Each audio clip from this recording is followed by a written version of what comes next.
Hello friends, welcome to Sanaworks. இன்றைக்கி நம்ம சனாவர்க்ஸில் தேங்காய் பால் புலாவ் எப்படி செய்கிறதுன்னு பார்க்கலாம். அதுக்கு தொட்டுக்கிறதுக்கு சைடிஷ்ஷாக நம்ம செட்டிநாடு பொட்டேட்டோ ஃப்ரையும் செய்ய போகிறோம். வாங்க பார்க்கலாம். இப்போ ஒரு குக்கரில் 2 டேபிள் ஸ்பூன் எண்ணெய் சேர்த்துக்கலாம். இது கூடவே நீங்கள் வெண்ணெய் இல்லை நெய் கூட சேர்த்துக்கலாம். 2-3 பட்டை, ஒரு ஸ்டார் சோம்பு, 2 மராத்தி மொக்கு, 2 பிரியாணி இலை, 7-8 கிராம்பு, இதை எல்லாத்தையும் ஆட் பண்ணிக்கலாம். 2 பெரிய வெங்காயத்தை சாப் பண்ணி வச்சுருக்கேன், இதையும் இதில் ஆட் பண்ணிக்கலாம். ஒரு 7 பச்சை மிளகாயை நான் இப்போ சேர்த்துக்க போகிறேன். வெங்காயம் நல்லா பொன்னிறமாக வதங்கணும். வெங்காயம் நல்லா வதங்கிடுச்சு.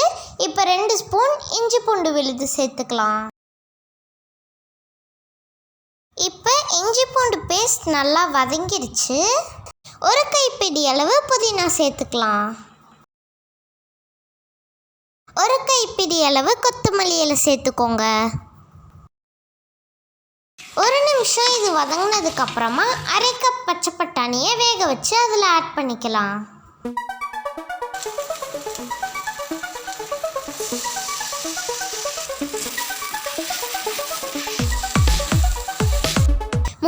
கிலோ ஜீரக சம்பா அரிசியை 10 நிமிஷத்துக்கு முன்னாடி ஊற வச்சுக்கோங்க.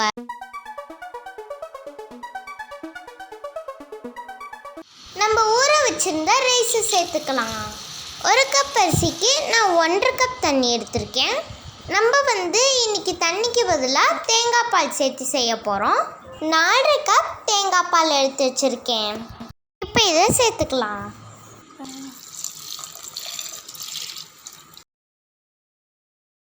தேவையான அளவு உப்பு சேர்த்து கலக்கிட்டு ஒரு விசிலுக்கு வேக வச்சிடலாம்.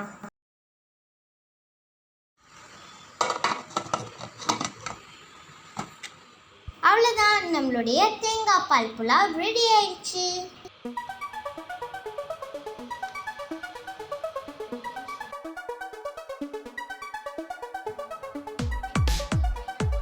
அடுத்தது செட்டிநாடு பொட்டேட்டோ ஃப்ரை செய்ய ஆரம்பிச்சிடலாம். இதுக்கு 3 உருளைக்கிழங்கு வேக வச்சு எடுத்துக்கலாம். இதுக்கு நம்ம மசாலா ரெடி பண்ண ஆரம்பிச்சிடலாம். 7 வரமிளகாய், 2 ஸ்பூன் உளுந்து, 1 ஸ்பூன் மிளகு, இதெல்லாத்தையும் ட்ரையாக ரோஸ்ட் பண்ணி அரைச்சிக்கலாம்.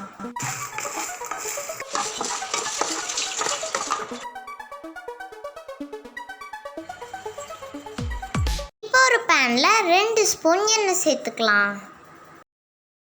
எண்ணெய் சூடானதுக்கப்புறமா 1 ஸ்பூன் கடுகு, 1 ஸ்பூன் ஜீரகம், 1/2 ஸ்பூன் கடலைப்பருப்பு, 5-6 கருவேப்பிலை, இதெல்லாத்தையும் சேர்த்து எண்ணெயில் வறுத்துக்கலாம். நம்ம ரெடி பண்ணி வச்சுருக்க மசாலா இதில் ஆட் பண்ணிடலாம். மசாலோடைய பச்சை வாசனை போனதுக்கப்புறமா வேக வச்சுருந்த உருளைக்கிழங்க கொஞ்சம் பெருசாக வெட்டி வச்சுருக்கேன், அதை இப்போ சேர்த்து வதக்கிக்கலாம். தேவையான அளவு உப்பு சேர்த்துக்கோங்க. ஒரு 2-3 நிமிஷம் வதக்கினதுக்கு அப்புறமா கொத்தமல்லி இலை தூவி ஸ்டவ் ஆஃப் பண்ணிடலாம். அவ்வளோதான், நம்மளுடைய செட்டிநாடு பொட்டேட்டோ ஃப்ரையும் ரெடி ஆயிடுச்சு. இப்போ நம்ம சாப்பிட ஆரம்பிச்சிடலாம். உங்களுக்கு இந்த வீடியோ பிடிச்சிருந்தா லைக் பண்ணுங்க, ஷேர் பண்ணுங்க, மறக்காம சனாவர்க்ஸ்க்கு சப்ஸ்கிரைப் பண்ணுங்க. Thank you for watching this video.